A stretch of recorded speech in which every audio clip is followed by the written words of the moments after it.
কারণ যারা বদরে অংশগ্রহণ করেছে সাহাবীদের ভেতরে শরীয়তে ইসলামে তাদের অনেক দাম। কিয়ামত পর্যন্ত উম্মতে মুসলিমা তাদের নাম, তাদের এত দাম যে তাদের নাম উচ্চারণ করার পরে আল্লাহর কাছে হাত তুলবে উসিলা বানায়া। আসমাউল বদরিয়িন, বদরে যারা অংশগ্রহণ করেছে তাদের নাম লয়ে দোয়া করলে দোয়া কবুল হয়। এ কারণে মুনাজাতে মকবুলের ভেতরেও আমাদের আকাবির আসমাউল বদরিয়িনকে এনেছেন। হাকিমুল উম্মত থানবী রহমাতুল্লাহ আলাইহি দোয়া শিখানোর বই মুনাজাতে মকবুল, তার ভেতরে আসমায়ে বদরিয়িন যারা তাদের নামকে উনি এনেছেন। তার মানে তাদের নাম পড়ে দোয়া করলে দোয়া কবুল হয়। কারণ হলো তারা দামি, তারা ইসলামের জন্য প্রথম ত্যাগী মানুষ, যারা জীবন দিতে যুদ্ধের মাঠে গেছে, জীবন দেওয়ার জন্য গেছে। সংখ্যা কত? মাত্র ৩১৩। আমাদের দ্বীনি হালকাগুলোতে ৩১৩র বরকত ধরা হয়। যেমন মাদ্রাসাগুলোতে ৩১৩ এর কমিটি গঠন করা হয়। কেন? ওই বদরি যাদের নাম নিলেও আল্লাহ দোয়া কবুল করে তাদের নামের বরকতগুলো নেওয়ার জন্য। সুবহানাল্লাহ, তাদের সংখ্যার সাথে মিল করে এটা করে। বিভিন্ন মসজিদগুলোতেও এমন বদরি কমিটি আছে। আমরা কিছু উলামা হযরতরা, নবীন কিছু আলেমরা একটা খেদমতে হাত দিলাম যে আমরা বাংলাদেশের ৩১৩ জন আকাবিরকে এক জায়গায় করব, এক বইয়ের ভেতরে, যারা বাংলাদেশের জন্য ত্যাগী মাশায়েখিন, কিন্তু তাদের কেউ চিনে না। তাদের নামটা জাতীয়ভাবে নিয়ে আসি। কিভাবে আনতে পারি? তো আমাদের মশওয়ারা তয় হলো যে ৩১৩ সংখ্যাটা লাগায়া বাংলার ৩১৩ মাশায়েখিনকে আমরা এক জায়গায় করি। আমরা একটা কিতাব প্রস্তুত করে ফেলেছি এর উপরে। কেন করলাম? এই সংখ্যাটার বরকত নেওয়ার জন্য।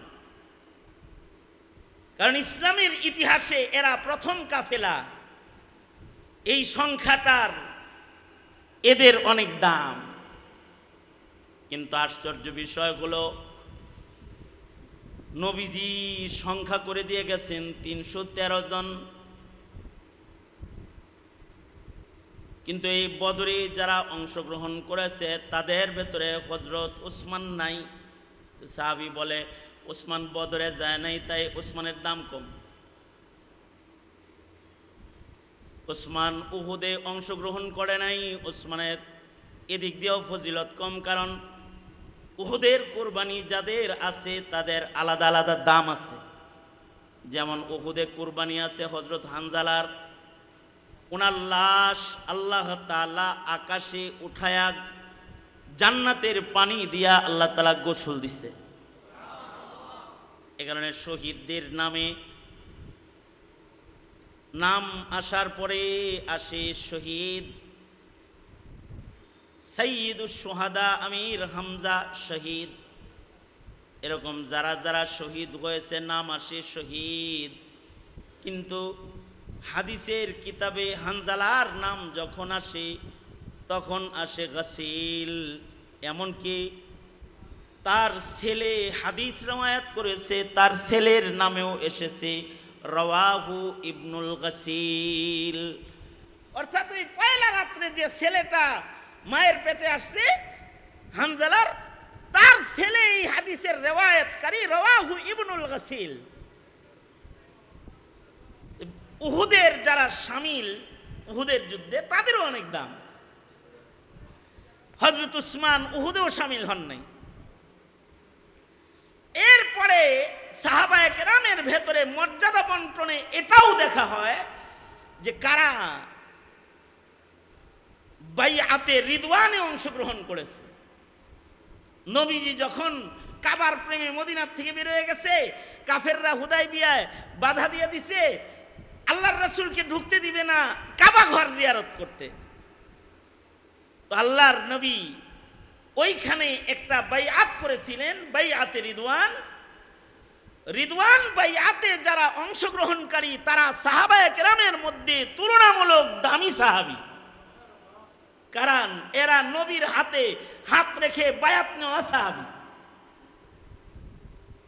তো সাহাবী বলে যে উসমান তো বায়াতে রিদওয়ানে অংশগ্রহণ করে নাই। এর ফাঁকে একজন যে আছে হযরত আলী কাররামাল্লাহুর ভক্ত, সে চিল্লায় বলে ঠিকই উসমান রে খলিফা বানানো ঠিক হয় নাই, আলীরে বানানো দরকার ছিল। যখনই এই বর্ণনা দিছেন আর সে আওয়াজ দিছে, হযরত আব্দুল্লাহ ইবনে উমর রাদিয়াল্লাহু আনহুমা তিনি ওই চাচারের ডাইকে বলে চাচা এদিকে আসেন,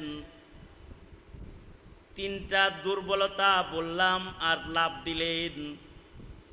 মানুষের নজরে এটা দুর্বলতা, কিন্তু হযরত উসমানের এগুলো দুর্বলতা নয়, বরঞ্চ এগুলো তার ফজিলত বাড়ার কারণ। কেন উসমান বদরে যাইতে পারে নাই? কারণ কি? কারণ হলো, কারণ শুনেন আগে, কারণ হলো তখন হযরত উসমানের স্ত্রী নবীজির কন্যা অসুস্থ। হযরত উসমান ঠিকই বদরে যাওয়ার নিয়ত কইরা বাইরে আসলেন যুদ্ধার সাজে। আল্লাহর রাসূল বললেন, উসমান তোমার ঘরে আমার মেয়ে মরণ শয্যায় শায়িত, তুমি যুদ্ধে যাইতেছো, যাও, যাওয়ার অধিকার তো তোমার আছে, কিন্তু বাপ হিসেবে আমার একটা দায়িত্ব হলো আমার মেয়ের শেষ সময়ে বাপ হয়ে তার পাশে থাকা। তুমি যদি যুদ্ধে যাও তাহলে আমাকে বাপ হিসেবে আমার কন্যার পাশে থাকতে হবে, আর যদি তুমি আমার মেয়ের খেদমতে থেকে যাও তাহলে আল্লাহ আল্লাহর রাসূল তোমাকে নিয়তের কারণে পায়া গেছে, তাহলে আমার যুদ্ধের ময়দানে অংশগ্রহণ করা সহজ হয়ে যাবে। বাপ থাকলো না তো কমাস কম স্বামী খেদমতে থাকলো, সুতরাং তুমি যাইও না, আমি বদরে যাই। সাহাবায়ে কেরাম তো এটা জানতেন যে নবীর মুখে যা উচ্চারিত হয় এগুলো নবীর কথা নয়। বলেন তো ওগুলো কার কথা? হযরত উসমান বললেন আমি রাজি। হযরত উসমান চলে গেলেন, কিন্তু নিয়াতুল মুমিন খায়রুম মিন আমালিহি। আল্লাহর রাসূল সাল্লাল্লাহু আলাইহি ওয়াসাল্লাম যুদ্ধের থেকে যখন বিজয় অর্জন করে সাহাবায়ে কেরামদেরকে নিয়ে মদিনায় আসলেন, কারা কারা বদরে অংশগ্রহণ করেছে আল্লাহর রাসূল যখন এটা লিস্ট করলেন, উসমান কিন্তু বদরে যায় নাই, কিন্তু আসমাউল বদরিয়িনদের লিস্টের ভেতরে সরওয়ারে দু আলম নবী নিজের হাতে উসমানের নাম লিখে দিলেন। উসমান জিসমান বদরে ছিল না জিসমানি ভাবে, কিন্তু রুহানি ভাবে সে ছিল, কারণ তার দিল তখন বদরের মাঠেই পড়ে ছিল। এ কারণে দিলের একটা হিসাব আছে, কালবুহু মুআল্লাকুন বিল মাসাজিদ। আর একটা দলিল দিতেছি যে যাদের হৃদয় মসজিদে ঝুলে থাকে, দিল বাড়ি থাকে সে, কিন্তু দিল থাকে মসজিদের ভিতরে। ইকামতে সালাতের গুরুত্ব তার এত বেশি, ঘরে থাকলেও কালবুহু মুআল্লাকুন বিল মাসাজিদ।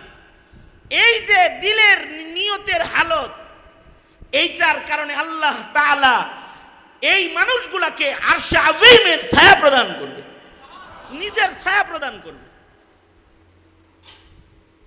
কখনো কখনো না থেকেও ক্ষমা পাওয়া যায়, অথবা কখনো কখনো না থেকেও সে হাজির হিসাবে গণনা হয়ে যায়। যদি এই হাজির না হওয়ার পিছনে যথাযথ কোনো কারণ বিদ্যমান রয়। এই মাহফিলে অনেকে আইতে চাইছিল, তাদের হযরত উসমানের মতো ওজরে মাকুল যে সন্তান নিয়ে ময়মনসিংহ যাইতেছে, অথবা কেবলই বের হইছে ওই সময় বৃষ্টি আসছে, বৃদ্ধা মা বলতেছে বাবারে মেঘের ভিতরে বাইর হইস না। নিয়ত করছে মাহফিলের, কিন্তু কোন ওজরে মাকুলের কারণে ঘরে চলে গেছে। জাওয়াজ হবে, যত সওয়াব হবে ঘরে বসে সে উসমানের মতো পাইতে থাকবে, ঘরে বসে বসে পাইতে থাকবে। আল্লাহর রাসূল শুধুই মাত্র নামটা লিখলেন তা না, আল্লাহর নবী হযরত উসমানের গনিমতের অংশদার হিসেবেও তাকে গনিমতের হিস্সা দান করলেন। যারা যুদ্ধ করে তারা যুদ্ধে লব্ধ গনিমতের অংশ পায়, যারা যুদ্ধ করেছে তাদের যেমন নবী গনিমত দিলেন, ঠিক সম পরিমাণে গনিমত আল্লাহর রাসূল হযরত ওসমানকে দিলেন। এবার বলেন তো, উনি কি না থাইকা পিছাইছে না আরো আগাইছে? বুঝা কইছেন না? না বুঝা? বুঝা যদি কয়ে থাকেন তো এত আস্তে কইছেন কে? কি বলেন, উনি কি পিছাইছে না আগাইছে আরো? আপনারা যারা আইছেন এখানে, আপনাদের নিয়তের গরমিলের কারণে পিছে পড়ে যেতে পারেন। যারা আইতে পারে নাই তাদের নিয়ত যদি ভালো হয় তাহলে তারা আবার আগায়ও যেতে পারে। আর হযরত উসমান যে উহুদে যান নাই, উহুদের মাঠে যারা গেছে তাদেরও তো কিছু ভুল হইছে। নবী দাঁড়ায় থাকতে কইছে, তারা গনিমত করাইতে আইছে। আল্লাহ তাআলা যারা যায়া ভুল করছে, যারা না যায়া ভুল করছে, এদের সকলকে আল্লাহ তাআলা কোরআনে কারীমের আয়াত নাজিল করে সাধারণ ক্ষমা দিছে। এইটাকে উসমান রাদিয়াল্লাহু আনহুর মর্যাদা কমানোর, দলিল বানানোর কোনো সুযোগ নাই। বাইয়াতে রিদওয়ান যেমন মানুষের মূল্য বাড়ার জন্য, সাহাবীর মূল্য বাড়ানোর জন্য দলিল, বাইয়াতে রিদওয়ান তেমন উসমানের মূল্য বাড়ানোর জন্য দলিল। আব্দুল্লাহ ইবনে ওমর বলে, আল্লাহর রাসূলকে যখন কাফেররা বাধা দিল, যাইতে দিবে না, সরওয়ারে দু আলম নবী মশওয়ারায় আসলেন। কেউ বলে আবু বকরকে পাঠান। হযরত আয়েশা সিদ্দিকা বললেন বাবা নরম নরম মানুষ দেওয়া হবে না। কেউ বলে উমররে পাঠান। হযরত উমর বলে আমি গরম, আমি গেলে মারামারি লেগে যাবে। তো সবাই মিলা বলে একজন এমন আছে যাকে আরবের সবাই সম্মান করে, তার নাম উসমান ইবনে আফফান। উসমান ইবনে আফফানের জন্য সবচেয়ে বেশি যোগ্য। হযরত উসমান নবীজির প্রতিনিধি হইয়া মক্কায় কথা বলতে গেলেন, আমরা যুদ্ধ করতে আসি নাই, আমরা কিন্তু উমরা করতে আসছি। ভুল বুঝো না। কখনো কখনো কেউ কেউ নেকির কাম করতে যায়, কিন্তু অনেকেই তাদেরকে ধারণা করে ফেলায় যে আমরা নেকির কাম করতে আইছি, যে এটা বুঝেই না। অনেকে না বুঝার কারণে তারা কখনো কখনো বাধার প্রাচীর হয়ে যায়।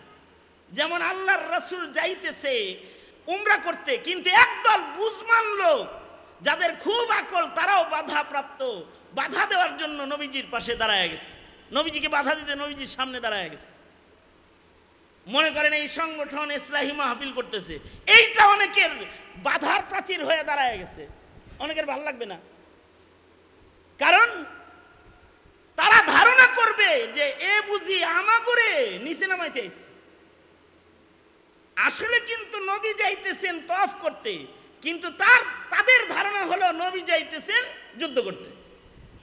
হযরত উসমান যখন যায় বললেন আল্লাহর রাসূল তো যুদ্ধে আসেন নাই, উমরা করতে আইছেন। তাই নাকি? তুমি যেহেতু বলছো বিশ্বাস করছি উমরা করতেই আসছে, কিন্তু তুমি উমরা করে চলে যাও। মুহাম্মদুর রাসূলুল্লাহ সাল্লাল্লাহু আলাইহি ওয়াসাল্লামকে আমরা উমরা করতে দিব না। এজন্য দিব না যে তিনি উমরা করলে সারা দুনিয়ায় খবর হয়ে যাবে আমরা পরাজিত আর মুহাম্মদ ইবনে আব্দুল্লাহ বিজয় হয়ে গেছে। তা আমরা এরকম পরাজয়ী হব না। তো হযরত উসমান বললেন যেই ঘর ইহরাম পরা অবস্থায় মুহাম্মদুর রাসূলুল্লাহ সাল্লাল্লাহু আলাইহি সাল্লাম তওয়াফ করতে পারবে না, অমন ঘর ওসমানও তওয়াফ করবে না। তো হযরত উসমান তওয়াফ না করে আল্লাহর রাসূলের দিকে অগ্রসর হইলেন। সুলাহ হবে এখন, যে আসতে দিব না এটাই ফাইনাল, তবে সুলাহনামা হতে পারে, যুদ্ধ হবে না, একটা সুলাহনামা হয়ে যাক।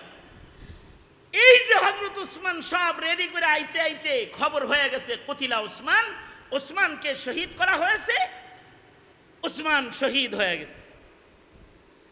আল্লাহর রাসূল এই শাহাদাতের সংবাদ শুনে একটা বায়াত করেছিলেন, যে বায়াতকে বলা হয় বায়াতে রিদওয়ান। নবীজি হাত পেতেছিলেন আর সকল সাহাবীরা নবীর হাতে হাত রেখেছিল। যারা নবীর সাথে উমরা করতে গেছে সব রাসূলের হাতে হাত রেখেছে। একজন মানুষ এই বায়াতে নাই। আল্লাহর রাসূল সবার হাত যখন নবীর হাতের উপরে পড়েছে, নবীজি নিজের হাতটা উঠায় বললেন, তোমাদের সবার হাত আমার হাতের উপরে আছে আজকের বায়াতে, একজনের হাত এখানে নাই, তার নাম ওসমান। আমি ওসমানের পক্ষ থেকে এই বায়াতে আমার বাম হাতটাকে ওসমানের হাত হিসেবে তোমাদের হাতের উপরে রাখলাম। তার মানে ওসমান না থেকেও নবীর হাতই ওসমানের হাত হয়ে গেছে। আর এই বায়াতের অবস্থান এত মজবুত, কারণ আল্লাহ বলে ইয়াদুল্লাহি ফাওকা আইদিহিম। রাসূল আপনি দেখেন আপনার হাতের উপরে, সাহাবীদের হাতের উপরে আরেকটা হাত আছে, ওইটা আমার হাত। তার মানে ওসমানের হাতের উপরে আল্লাহ পাকের হাত। বয়ান শোনার পরে সবাই বলে তাইলে তো হযরত ওমর ঠিকই করছে কামটা, ওসমানী খলিফা হওয়ার যোগ্য। তো কখনো কখনো চলে যায়ও সব পাওয়া যায়, যদি ওজরে মাকুল পাওয়া যায় অথবা শরঈ কারণ পাওয়া যায়, তখন সে থাকে না, কিন্তু তার পক্ষ থেকে আল্লাহ তাআলা উকিল নিযুক্ত করে দেয়। কিছু কিছু মানুষ আছে, আমাদের আকাবিররা বলেন, কিছু কিছু মানুষ আছে এরা কাবায় যাইতে পারে না, কিন্তু ফেরেশতারা তাদের আকৃতি ধইরা কাবা তওয়াফ করে। তারা ইশকের কারণে আল্লাহ তাআলা তার পক্ষ থেকে ওকিল নিযুক্ত করে দেয়, কারণ নিয়াতুল মুমিন খায়রুম মিন আমালিহি। সুতরাং যারা আসতে পারে নাই, আল্লাহ তাদের নিয়তের জাযা তাদের দান করুক। আর আমরা যারা এই গরমের ভিতরে বয়ে পড়ছি, আমাদেরকে আল্লাহ তাআলা আমাদের নেক নিয়তের আজর দান করুক। জোরে বলেন আমিন। আরো জোরে আওয়াজ করে বলেন আমিন। আমি একটা আয়াত পড়ছি, যে আয়াতে আল্লাহ তাআলা 3 কাম করতে বলেছেন। কারণ মানব জীবনের সকল কর্ম 2 ভাগে বিভক্ত। কিছু কর্ম হবে ইবাদত আর কিছু হবে মাসিয়াত। ইবাদত নিজের শক্তিতে করা যায় না, আল্লাহর তৌফিক লাগে। ইবাদতের শক্তি টাকা দিয়া হয় না, ইবাদতের শক্তি দেহের শক্তি দিয়া হয় না, ইবাদতের শক্তি যে কলবের শক্তি দিয়া হয়। এই কলবটা সুন্দর করার জন্য 3টা বড় আমল আছে, যে আমলের বর্ণনা আমার তিলাওয়াতকৃত 21 নম্বর পারার পয়লা আয়াতে আছে। আল্লাহ তার বন্ধুকে বললেন 3 কাম করেন। উতলুমা উহিয়া ইলাইকা মিনাল কিতাব, আপনার কাছে অবতীর্ণ কোরআন আপনি তিলাওয়াত করেন, এটা একটা কাজ। কারণ তিলাওয়াতুল কোরআন এমন একটা ইবাদত। আমাদের কিন্তু ধীরে ধীরে কোরআন তেলাওয়াত কমতাছে, কারণ আগে কোরআন তেলাওয়াত করতো, এখন পত্র পত্রিকা, বই, ফেসবুক, মোবাইল, ইন্টারনেট এগুলো দেখে। আগে কোরআন তেলাওয়াত করতো, এখন কোরআন তেলাওয়াত করার টাইম পায় না। কারণ হলো প্রযুক্তির উন্নতি এত সরু সামান হাতে এনে দিয়েছে, যে সরু সামানের কারণে কোরআনে কারীমের কাছে যাইতে পারে না। অথচ কেউ যদি কোরআনে কারীম শুধু পড়ে, বুঝা লাগবে না, না বুঝেও যদি কেউ পড়ে, তো তার অক্ষরে অক্ষরে নেকি হবে, তার কলব পরিষ্কার হবে, তার হৃদয়ে আল্লাহর মুহাব্বত বাড়বে। আল্লাহু আকবার বলেন। পড়লেই লাভ হবে। পড়লে শুধু যে পড়ে তার লাভ না, যার কানে যায় কোরআন তারও লাভ। ওয়াইদা তুলিয়াত আলাইহিম আয়াতুহু যাদাতহুম ঈমানা। কোরআনে কারীম তিলাওয়াত শুনলে ঈমান এমনিই বেড়ে যায়। মুমিনের সামনে কোরআন পড়লে ঈমান বেড়ে যায়। কোরআন যত বেশি পড়ে সে আল্লাহর তত মাহবুব হয়ে যায়। কোরআনের সাথে নিসবত যত গভীর হয় বান্দার দাম তত বেশি বেড়ে যায়। কারণ কোরআনের সাথে যা লাগে ওইটারই দাম বেড়ে যায়। মাস লাগে মাস দামি হয়ে যায়, রাত লাগছে রাত দামি হয়ে গেছে, ব্যক্তির ছোঁয়া লেগেছে ব্যক্তি দামি হয়ে গেছে। যেমন হযরত উসমান, উনি অধিক কোরআন পড়তেন তাই ওনার দাম বেড়ে গেছে। হযরত উসমান কি পরিমাণ কোরআন পড়তেন, আমি পরিমাণটার একটা মাপ আপনাদের কাছে বলি, শোনার সাথে সাথে একটু তসবিহ টসবিহ পড়েন, সুবহানাল্লাহ কইেন আর কি, বুঝেন নাই কথাটা? হযরত উসমান এত কোরআন পড়তেন যে উনি 2 রাকাত নামাজে পুরো কোরআনে মজিদ খতম করতেন, 1 রাকাতে খতম করে ফেলতেন। 2 রাকাত না, 1 রাকাতে খতম করে ফেলতেন হযরত উসমান, এত কোরআন শরীফ পড়তেন। আর উনি বলতেন, দুনিয়ায় আমার কাছে সবচেয়ে পছন্দের আমল তিলাওয়াতুল কোরআন। কোরআনে কারীম তিলাওয়াত করলে খালি দামি হয় তা না, তিলাওয়াত করলে কলব সুস্থ হয় খালি তা না, কোরআন তেলাওয়াত করলে দেহও সুস্থ হয়। এমনকি কোরআন পড়ে দম করলেও রোগী ভালো হয়, কারণ এর ভেতরে জিসমানি ও রুহানি সকল রোগের ঔষধ আল্লাহ তাআলা কোরআন তেলাওয়াতের আমলের মধ্যে দান করেছে। ওয়ানুনাজ্জিলু মিনাল কুরআনি মা হুয়া শিফাء ওয়ানুনাজ্জিলু মিনাল কুরআনি মা হুয়া শিফাء ওয়া রাহমাতুল লিল মুমিনিন ওয়ালা ইয়াজিদু যালিমিনা ইল্লা খাসারা। কোরআনে রোগ মুক্তি আছে, শিফা আছে, জিসমানি রুহানি। কোরআন আমার জন্য রহমত, মুমিনের জন্য রহমত, কাফেরের জন্য জহমত। আমাদের জন্য মুসলমানের জন্য কোরআন হলো রহমত, কিন্তু বেদনার বিষয় হলো শতকরা 99% মুসলমান আল্লাহর কালাম পড়া জানে না। শুধুই মাত্র কওমি মাদ্রাসার খাঁটি ছাত্র ছাড়া বিশুদ্ধ কোরআনে কারীম তিলাওয়াতকারী পাওয়া মুশকিল হয়ে যায়। এ তালবে ইলমরাই কোরআন শরীফ পড়া জানে। এই কারণেই মসজিদে ইমামের সংখ্যা তালবে ইলম, কোন কলেজের প্রফেসর ইমাম খতিব না, কারণ নামাজ পড়তে তো কোরআন শরীফ লাগে। যারা কোরআন শরীফ পড়া জানে না তাদের নামাজ নামাজ না, কারণ কোরআনের তিলাওয়াত ছাড়া নামাজ হয় না। কমপক্ষে কিছু সূরা তাকে মুখস্থ করতে হবে নামাজ পড়ার জন্য। গলত তরিকায় না, তাজবিদ সহ শুদ্ধ কায়দায় কোরআনকে ভেঙ্গে চুরে না, অল্প পড়ুক, 2টা সূরা 3টা সূরা পড়ুক, কিন্তু শুদ্ধ করে পড়বে। সর্বনিম্ন যদি 3টা সূরাও জীবনে কেউ মুখস্থ না করতে পারে শুদ্ধ করে, সে মুসলমান হয় রে। মুসলমানরা কোন কোয়ালিটির মুসলমান? 3টা সূরা মুখস্থ করতে পারছ নাই? কমপক্ষে 3টা সূরা মুখস্থ কর। সূরাতুল ফাতিহা সাথে 2টা ইন্না আতায়নার কুল হুয়াল্লাহু যদি মুখস্থ করে, তাও তো ফরজ নামাজ আদায় হয়ে যায়। সুফা ভাগ করে করে সুন্নত নফলে হয়ে যায় একই সূরা পড়া পড়া। এতটুকুও পারে না মুসলমানের সন্তান। এখন যদি বলা হয় ইমামের সামনে আপনি 2 রাকাত নামাজ পড়েন, জোরে করে পড়েন যেন দোয়া কালাম সব শুনি, কইব হুজুর মাফ চাই। এই কারণে ইমাম সাহেব ছুটিতে গেলে ইমামতি করার মুসল্লি নাই, সংখ্যা কম, ইল্লা মাশাআল্লাহ।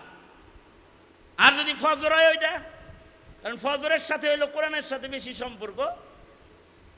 মূর্খ লোকেরা ফজর পড়াইবার সাহস পায় না। এমনকি ফজরের লম্বা কেরাত যার কোরআনের সাথে সম্পর্ক নাই সে করতে পারবে না। কারণ ফজরের তিলাওয়াতটা লম্বা, কোরআনের সাথে ফজরের সাথে আলাদা সম্পর্ক। আল্লাহ তাআলা আলাদা করে করে ফজরে কোরআন পড়ার ইঙ্গিত দান করেছেন। আকিমিস সালাতা লিদুলুকিশ শামসি ইলা গাসাকিল লাইল ইলা গাসাকিল লাইলি ওয়া কুরআনাল ফাজর ইন্না কুরআনাল ফাজরি কানা মাশহুদা। লম্বা করে কোরআন শরীফ পড়বা ফজরে, কারণ ফজরের কোরআন এইটা সাক্ষী, যারা পড়ে তাদের জন্য তিলাওয়াতের সাক্ষী, আর যারা ফজরে দাঁড়িয়ে কোরআন শুনে মজা পায় তাদের জন্য কোরআন শোনার সাক্ষী।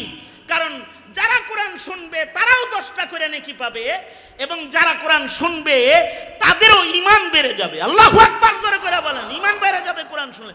এই কারণে ওয়াজ শুনলে পরে ঈমান বেড়ে যায়। ওয়াজ শোনার পরে নিরিবিলি বসে আল্লাহর কাছে তওবা করে ফেলায়, কারণ কোরআন শুনলে ঈমান বেড়ে যায়।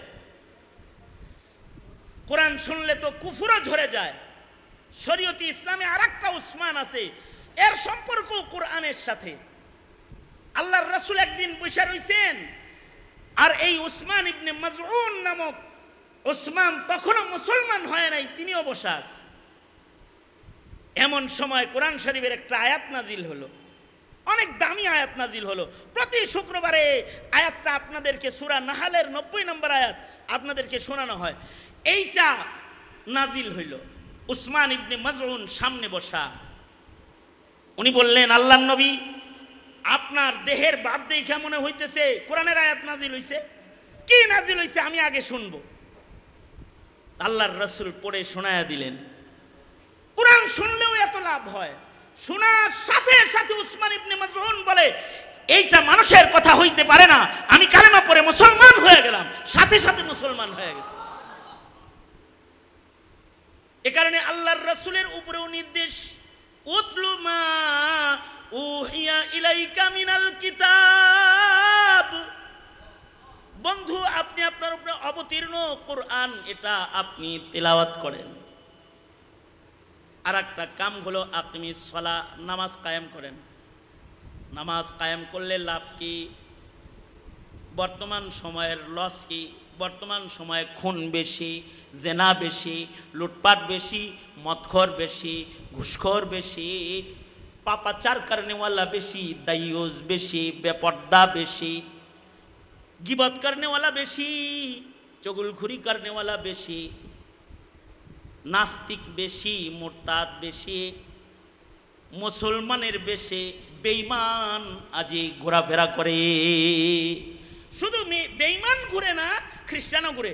ওই যে দায়ী আছে আপনাদের এখানে আজকে হাজির, মুফতি জুবায়ের তার প্রতিনিধি, তো তাকে জিজ্ঞেস করলাম, তোমার সবচেয়ে ভাই আপনি কোন এলাকায় বেশি কাজ করেন? কয় হালুয়াঘাটের ওইদিকে বেশি করতেছি।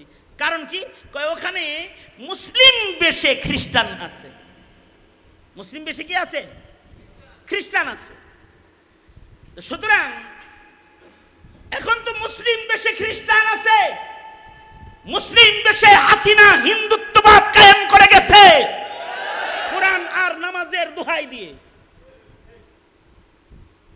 ডেলি 5 পারা কোরআন শরীফ পড়তো, আর ডেলি 70 রাকাত নামাজ পড়তো। মুসলমানের দোহাই দিয়ে হিন্দুত্ববাদ প্রতিষ্ঠা করে গেছে। কোরআন তেলাওয়াত যদি সমাজে জারি থাকে তাহলে মুসলমানের ঈমান নষ্ট হবে না, 1 নাম্বার। দ্বিতীয় নাম্বার, কোরআন তেলাওয়াত জারি থাকলে মুসলমান ভ্রান্ত হবে না। হাকিম মোহাম্মদ থানভী বলেছেন, যারা শুদ্ধ করে কোরআন শরীফ পড়া জানবে ওরা কখনো বেদাতি হবে না। এ কারণে সমাজে যত বেদাতি পাইবেন একটারেও কোরআন পড়া ভালো পাবেন না, একটারেও পাইবেন না ভালো। এই কোরআন শরীফ পড়তে পারে না। আর কোরআনের আওয়াজ যদি কাফেরের কানে যায় তো কাফেরও মুসলমান হবে। উসমান ইবনে মাজউন বলে, আমি কালেমা পড়ব। শুধু তাই না, কোরআন শুনে আকসাম সাইফি এসে বলে, কুনু রুআসা ওয়ালা তাকুনু আযনাবা, তাড়াতাড়ি যায় কোরআন ধর আর কালেমা পড়ে মুসলমান হয়।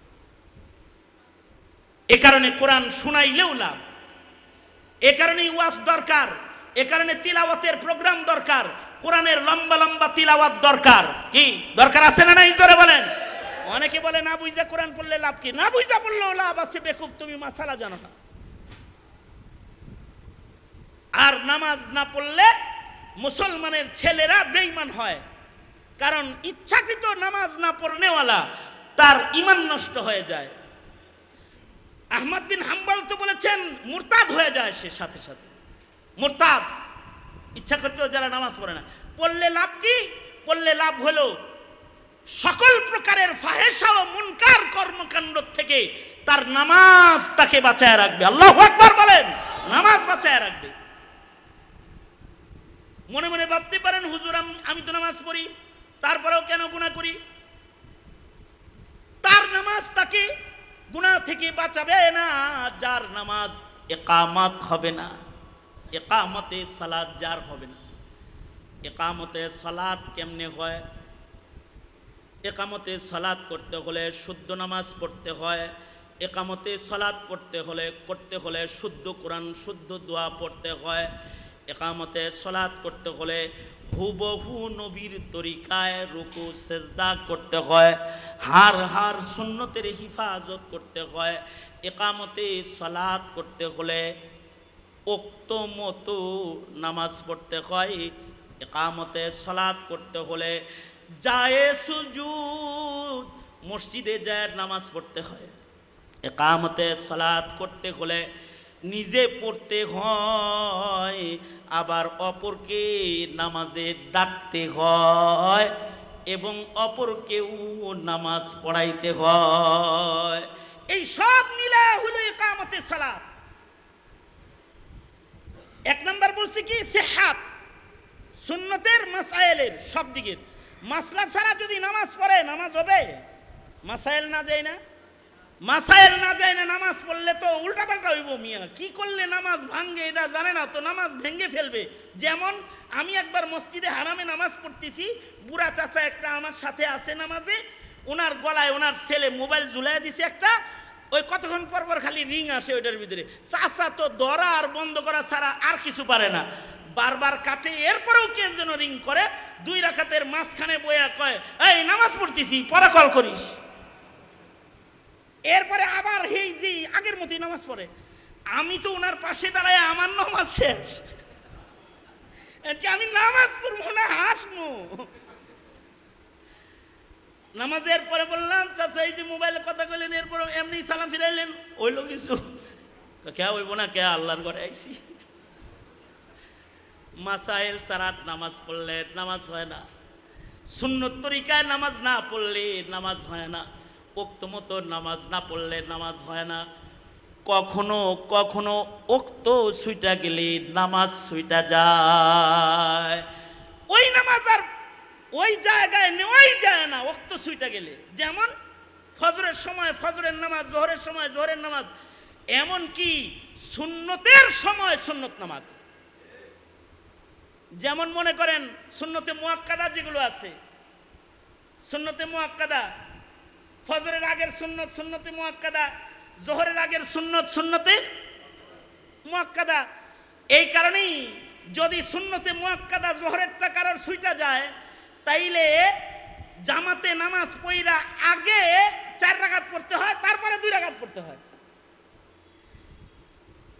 আর ফজরের সুন্নত যদি কারোর ছুইটা যায়, এটা সুন্নতে মুআক্কাদা, এটা পড়ার ব্যাপারে গুরুত্ব দিয়ে আল্লাহর রাসূল কোন riwayate বলেছেন এটা সুন্নত না, এটা ওয়াজিব। এত গুরুত্ব দিয়া ফজরের আগের সুন্নত পড়ে। এ কারণে মাসআলা হলো ফজরে ইমাম ফরজ নামাজে ইমাম ইমামতিতে দাঁড়ায় যদি গেল, এমন সময় কেউ যদি মসজিদে গেল তো তার সুন্নত ওয়াক্ত শেষ হয়ে গেল। মানে ইমাম নামাজ শুরু করেছে এমন সময় আর সুন্নত পড়ার ওয়াক্ত নাই। এ কারণে জোহরের আগের সুন্নত পরে পড়লে সুন্নত হয় না, নফল হয়। কি হয়? নফল হয়। সুন্নত তো ফরজের আগে আদায় করতে হবে। তবে একটা সুন্নত আছে যেটা নামাজ চলাকালীন অবস্থায় পড়া যায়, সেটা হলো ফজরের আগের সুন্নত। এটা ফরজ নামাজ ইমাম কেরাত পড়া অবস্থায় পড়া যায়, তবে ইমাম সাহেবের খাসলত যদি এমন হয় যে লম্বা কেরাত পড়ে আর মুসল্লির যদি ইয়াকিন হয় যে দ্বিতীয় রাকাতটা আমি পাবো, তার আগে কোরআন পড়তে পড়তে আমার সুন্নত পড়া হয়ে যাবে, তাইলে সুন্নত পড়বে।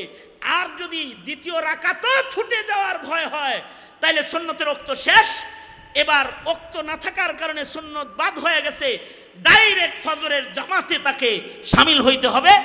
কারণ এই সুন্নতগুলো এগুলো সুন্নত, কিন্তু মুমিনের নামাজ নামাজ হওয়ার জন্য জামাত হইল ওয়াজিব। জামাত কি? জোরে আওয়াজ করে বলেন, জামাত কি? ওয়াজিব। ওয়াজিবের কারণে সুন্নত ক্যান্সেল হয়ে যাবে। কিন্তু এবার ফজরের সুন্নত যদি কেউ পড়তে চায় তাহলে কখন পড়বে? মনে করেন ফজরের নামাজ ইমামের পিছনে পড়ছেন, এরপরে ঘড়ির কাঁটা দেখেন যে সূর্য উঠতে এখনো পর্যন্ত 20 মিনিট বাকি আছে, তখন কি করবো? সাথে সাথে ছুটে যাওয়া সুন্নতটা পড়ে লাইব কি? ওই যে মাথা নাড়ে দিতে কয় হ হ না, দুই সময়ের নামাজ নাই। আসরের পর থেকে মাগরিব পর্যন্ত নামাজ নাই। আসরের জামাতকেও পড়ে ফেলেছে, মাগরিব পর্যন্ত আর কোনো নফল সুন্নত নাই। ফজরের নামাজ কেউ জামাতে পড়ে ফেলেছে সূর্য উদয় পর্যন্ত, এখন আর কোনো নফল সুন্নত নামাজ নাই। যদি কেউ পড়তে চায় তাহলে সূর্য ওঠার পরে পড়তে হবে। এখন কেউ যদি এই মাসাইলগুলো না জানে আর ওয়াক্ত মতো নামাজকে আদায় না করে, ওর নামাজই তো হবে না। জুমার নামাজের খুতবা শুরু হয়ে গেছে আর পণ্ডিত মশাই দরজা দিয়ে ঢুইকা তাহিয়াতুল ওযুর নিয়ত ধরছে, অথচ ইদা খারাজাল ইমাম, ইমাম যখন বের হয়ে যাবে কামরাত থেকে এবং মিম্বরে দাঁড়িয়ে যাবে, তো লা সালাতা ওয়ালা কালাম, আর কোনো নামাজও পড়া যাবে না, আর কোনো কথাও বলা যাবে না, ইমামের খুতবা শুনতে হবে। এটাই ফিকহি মাসআলা, ওয়াজিব। অথবা মনে করেন ওই যে জানে যে ফজরের নামাজ পড়ন যায়, সুন্নত আদায় করা যায় ইমাম যখন পড়ে তখনও। এখন কেউ যদি মনে করেন একদিকে নামাজ ফজর চলতেছে ফরজ, আর দুই ফরজ আদায়কারীর মাঝখানে দাঁড়ায় হে দুয়ায় মনে করেন যে সেই সুন্নতে মুআক্কাদা পড়তেছে, আছে না এরকম কিছু লোক আছে? ফজরের সুন্নত পড়ে হইলো ফরজ নামাজ আদায়কারীর মাঝখানে দাঁড়ায়, আছে না নাই? মাঝখানে দাঁড়ায় পড়ে না? মিয়া মানুষ পড়ে ফরজ আর তুমি এনে পড়ো সুন্নত। হ্যাঁ, পড়তে পারবা ইনদা বাবিল মসজিদ, অথবা বারান্দায় যায় পড়ো, অথবা দরজায় দাঁড়ায় পড়ো। এই কাতারের ভেতরে নামাজ পড়লে তোর নামাজই হইব না। তুমি কি তাহলে ফরজের সাথে সুন্নত দিয়া মশকরা করতেছ? এই যে মাসাইল, এই সকল মাসআলা জেনে কেউ যদি তাকবীরে উলার সাথে নামাজ আদায় করে জামাতে হাজির হয়, তাহলে তার নামাজটা তাকে গুনাহ থেকে বাঁচানোর নামাজে রূপান্তরিত হবে।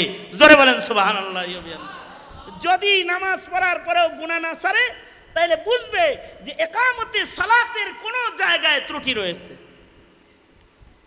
কিছু মানুষ আছে ইকামতে সালাতের কাজে অংশগ্রহণ করে না, নিজে ইবাদত করে কিন্তু নামাজকে জমিনে কায়েম করার জিম্মাদারি নেয় না রাষ্ট্রীয়ভাবে।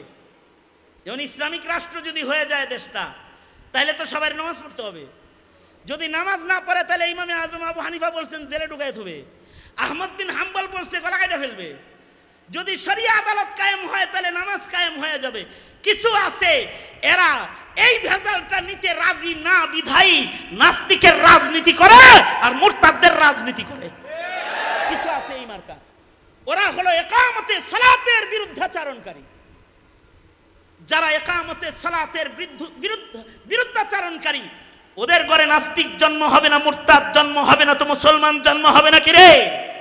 বেনামাজির বাজারে কখনো ইমানের জন্ম হয় না, বরঞ্চ ইমান বেনামাজির বাজারের ঢেউয়ের বাড়িতে মরে যায়। তাইলে নামাজ কায়েম করার জন্য একটা সময় এসেছে।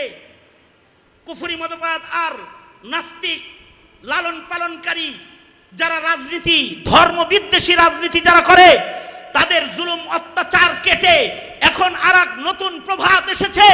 এখন কিন্তু সময় এসেছে নামাজ কায়েম করার, রাজনীতি করার সময় এসে গেছে।